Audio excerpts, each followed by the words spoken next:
Hello, beautiful people.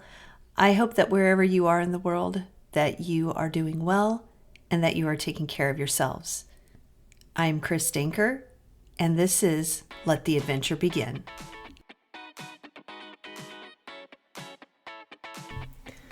Let the Adventure Begin with Chris Danker podcast.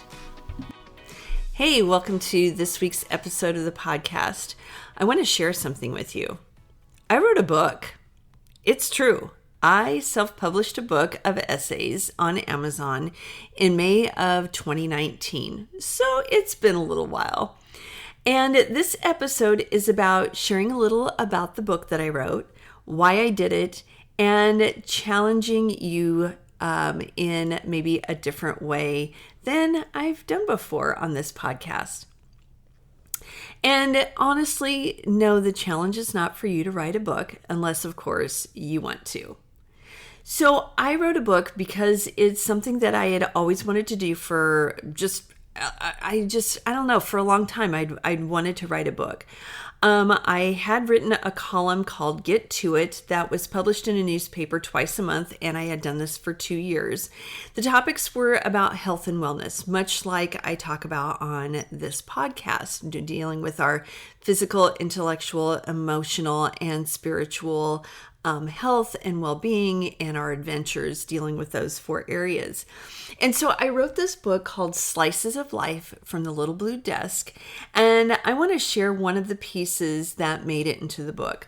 And it's called Say Hello, Then Let It Go. My guided meditation was perfectly timed this morning. Yesterday was rough. A supervisor threw me under the bus to a colleague who then informed me about it. A publication I had contributed columns to for 2 years turned down my proposal to get paid for my work.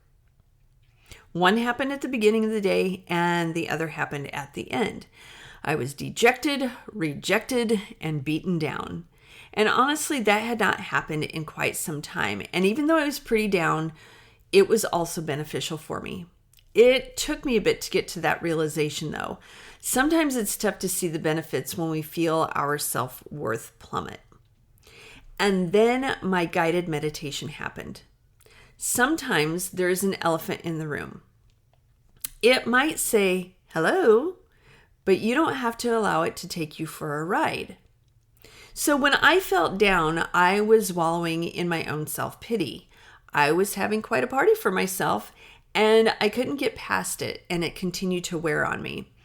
I was letting the elephant take me for a ride. So as I listened to the guided meditation using the Calm app, I learned that what I needed to do was acknowledge the elephant by saying hello to it, and then let it drift away.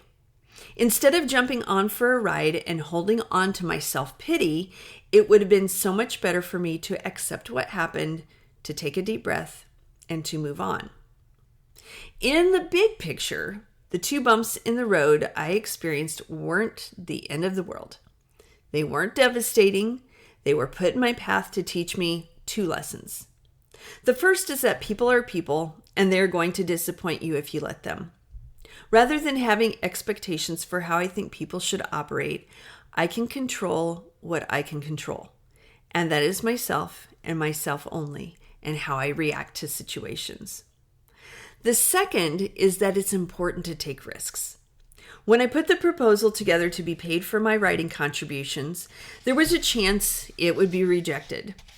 I decided, though, that 2 years was more than enough time to give without compensation. While I knew I could continue writing for the publication, it was not going to get me where I wanted to go. Rejection helps us grow. It forces us to take a step back, to learn from our mistakes, and to get better. I know I work harder when I have to bounce back from defeat. There are always going to be elephants that come into our lives. They are going to walk into the room. When we see them, we have a choice to make. We can either get on for a ride, or we can say, hello, and then let them go. Letting go definitely sounds like the better option to me. And so then at the end of each of my essays, I have reflection questions, and in some cases I have, rating scales to do. I might have an activity or a challenge. So at the end of this essay, and again, the title of the book is Slices of Life from the Little Blue Desk. So at the end of each essay, I have, with these reflection questions, activities, rating scales, I have as the heading, how will you slice it? So at the end of this particular essay, I had 3 questions. In what situations is it a challenge for you to let go? What emotions do you experience when you're not letting go? How long does it take to let go when you're experiencing those emotions? And I have space for people to write in, their answers and when they think about them. And then I have an activity. I said, try this activity the next time you're faced with a situation like one you described above. Number 1, take a deep breath and in your head say, hello. Take another deep breath and in your mind, see that situation floating away from you. Number 3, take another deep breath, bring a soft smile to your lips, and congratulate yourself. That situation is gone, and you didn't let the elephant take you for a ride. Well done. So again, I wanted to share one of the essays from the book with you this week because, I wanted to give you kind of an idea as to what it's about. And maybe you caught why I shared this piece with you. And just in case you didn't, the rejection was from the newspaper that I put the proposal for after writing for them a column twice a month for 2 years. And so that's honestly what motivated me to put a collection of my content formatted into essays with the reflection questions and actions and challenges and things. I wanted the experience of self-publishing a book that wouldn't have any overhead. So the reason why I chose Amazon, and again, I'm not a huge fan of Amazon for a variety of reasons, but honestly, it was convenient because I didn't have any overhead. For me, it was, yes, did I want to sell books? Of course. But honestly, a lot of it was about the process and going through the experience that went with putting a book together. So I liked doing this because it challenged me to do something uncomfortable. So writing is comfortable for me, and I like writing on health and wellness. That's my jam. But I was pushed because publishing a book was something different. I had to kind of figure out, okay, how did I want to, format the book itself? What type did I want to use? The font, the size. I had to decide on cover art, settling on a title, editing, revising, and then hitting that submit button. And then more of the work came after. And that's what I think that what's been most challenging is putting myself out there in such a public way. That's daunting, but even when it's a little book that I'm so proud of, and it's because I honestly, I did something hard. And, when I think about, the title that I gave the book, Slices of Life from the Little Blue Desk, it just brings back such fond memories. I had this little blue desk, and that's where I did my writing. And so I think, I thought of these essays as slices of life, that these are little lessons that I wanted to share with the world. And I did a lot of them through my column. And like I said, I reformatted them to, reflect more of the essay style of writing. One of my friends, colleagues that I worked with in Fremont when I was an elementary counselor, she was one of our art teachers, and she still teaches art at a couple of the elementaries in Fremont. She designed the back cover art, which is basically my little blue desk.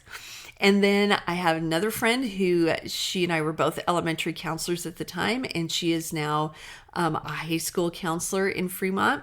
She was my editor. She gave suggestions for revisions because she was also a former English teacher. And so things like that really fit well together as far as finding my people that would help me out. And then, the whole idea of, the marketing piece, that was, like I said, that was the toughest for me because, just even like with the podcast and even my writing now, I put myself out there, but I don't do it consistently. And I have to keep reminding myself that if I want people to discover this podcast, I need to be out there more in terms of social media. And while I don't do X, I don't do Facebook, I am a fan of Instagram. I do Threads, and those are my main spaces. But I need to be more active, when I'm talking about my writing or the podcast. So I have learned a lot. I love that 6 years later, it is, the book is still getting read. Recently, my son, who lives in Chicago, put some books in a little neighborhood library, and one was an extra copy he had of my book. And then he was excited to let me know that in less than a week, it had been taken from the little library in his neighborhood. He was like, "Mom, out of all the books in this little library, yours was chosen. Someone in my neighborhood is reading your book." And when he said that, it just kind of gave me chills as if I had just published it for the first time. And honestly, that warms my heart. Knowing that this book is in the world is still so cool to me. And you can order a copy of it if you're interested. In fact, I will put a link to it in the show notes. It's just so cool when I can Google the title of my book and I'm like, boom, there it is. And I'm just, I don't know, it just makes me giddy. And the question that I often ask myself, because, that was 6 years ago, will I write another book? And yes, I am pondering another book. I feel like I have another one in me. I may have more, but I know I have another one in me. And I'm still exploring the direction that I want to go with it. So here's my challenge to you. Pick something you already enjoy doing and expand on it. So I love writing health and wellness pieces. I created a website for myself and I still submit pieces to publications on medium.com. Then I took that leap and self-published my own book. So, I took something that I already enjoyed and I explored different ways of being able to do that through, like I said, medium.com and submitting pieces to different publications there. I'm creating my own website where, and I will link that in the show notes as well if you want to check it out, that I could, expand on my writing and put more of it out into the universe. And then, self-publishing my own book, so that's how I took something that I already enjoy and expanded on it. So I want to know, what are you going to pick that will challenge you? I can't wait to hear from you to find out. So I want you, if you're like, yes, I'm going to pick this up. I'm going to do the thing. I want to hear about it. Send me an email at gettoit11@gmail.com, or let's connect on Threads or Instagram. It's chris.m.danker. Again, you can find this information in the show notes. And yes, again, if you're interested in checking out Slices of Life from the Little Blue Desk, I would love it if you, got your own copy, gave it a read, and then let me know what you think. So until next week, I hope you let your adventure begin. Peace.